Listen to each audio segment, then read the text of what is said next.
Pour ce qui est de l'Union africaine, à Ousom, le Burundi participe dans la mission de maintien de la paix en Somalie, plus particulièrement depuis le 23 décembre 2007. C'est là où le premier élément précurseur a atterri à Mogadiscio, en Somalie.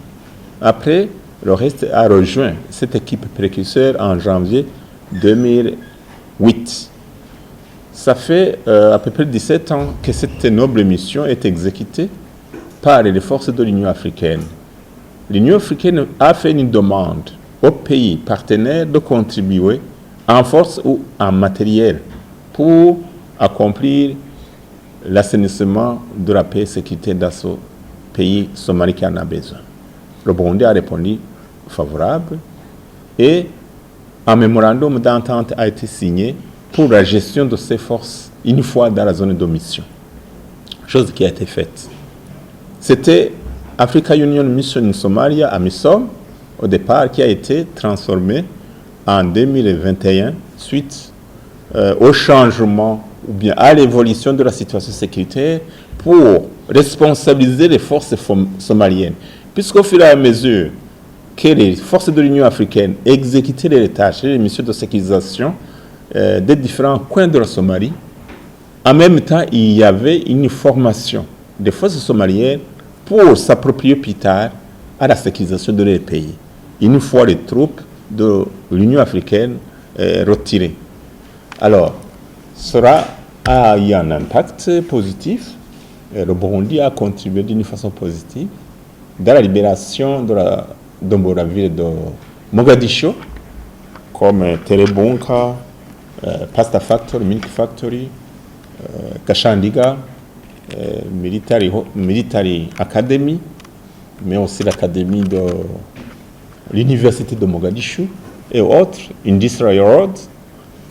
Tout ça, ça a été le sacrifice de nos militaires burundais, à côté d'autres, bien sûr, forces de l'Union africaine, mais le Burundi a joué un rôle très important dans la libération de la ville de la capitale Mogadiscio. Après quoi, il a été déployé dans le secteur 5, Johar, où opère depuis un bon moment. Et la sécurité a été assainie là-bas. En 2021, il y a eu changement de la mission en ATMIS, qui est une mission de stabilisation ou de transition. Une mission de transition pour faire la relève progressive des forces somaliennes, pas en diminuant les forces des pays contributeurs de l'Union africaine. Chose qui a été faite parce qu'on est parti de 6 bataillons à 2 bataillons. Donc de 6 000 à peu près 3 000 aujourd'hui.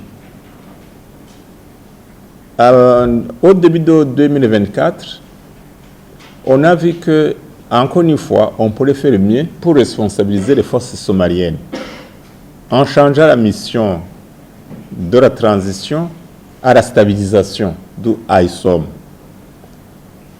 D'où dès le 1er janvier cette année, ce changement a eu lieu. Maintenant, c'est AUSOM, mission de stabilisation. Encore une fois, l'Union africaine a demandé aux pays contributeurs de troupes de contribuer encore une fois dans la nouvelle mission. Comme on signait le mémorandum avec l'Union africaine et que l'Union africaine a demandé aux pays contributeurs de troupes de faire toujours la même chose, le Burundi a écrit officiellement à l'Union africaine sa position de pouvoir contribuer à hauteur au moins minimum de 2 bataillons d'infanterie et 2 unités d'aviation. La lettre a été envoyée à qui de droit.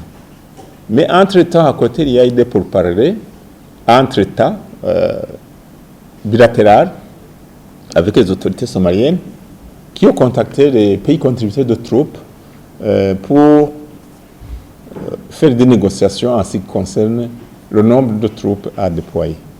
Une commission est venue chez nous, ici au pays, pour discuter avec le commandement de la Force de défense nationale du Burundi. Et on a dit la même chose vu le secteur de responsabilité, vu la situation qui prévaut dans ce pays, le minimum à contribuer, c'est ça, 2 bataillons d'infanterie et 2 unités d'aviation. C'est ce qui a été conclu. Mais la Somalie, sa réponse a été que c'est sa suggestion que le Burundi puisse fournir un bataillon uniquement d'infanterie. Chose impossible. Avec un bataillon, on connaît le terrain, on ne peut pas.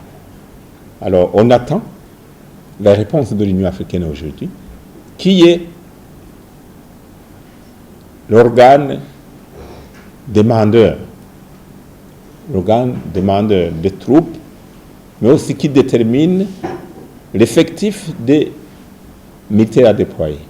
Il y a des on-dit, il y a ceux qui ont dit que les Nations Unies a autorisé le Burundi de la mission. Ce n'est pas les Nations Unies. Ce ne sont pas les Nations Unies qui font ça. Le rôle des Nations Unies, c'est d'autoriser la mission. Chose qui a été faite. Donc, les Nations Unies ont autorisé la création de la nouvelle mission. C'est tout. Le reste, c'est le rôle de l'Union africaine, mais aussi de la Somalie. Hein? Si l'Union africaine dit convainc Somalie que le Burundi va envoyer 2 bataillons ou plus, les militaires, nous en avons, et le matériel, pas de problème. Moins d'un bataillon, on ne participera pas, parce qu'on connaît la mission. On connaît ce qu'on va faire. C'est le terrain qui fait peur. Non, le terrain, c'est pas le terrain qui nous fait peur. Le terrain ne peut pas faire peur. C'est la situation qui prévaut là-bas, qui dicte des stratégies à prendre en vue d'accomplir la mission. Voilà le terrain me consacre. Donc c'est le terrain, c'est la situation géostratégique qui prévaut là-bas, qui dicte les effectifs à déployer.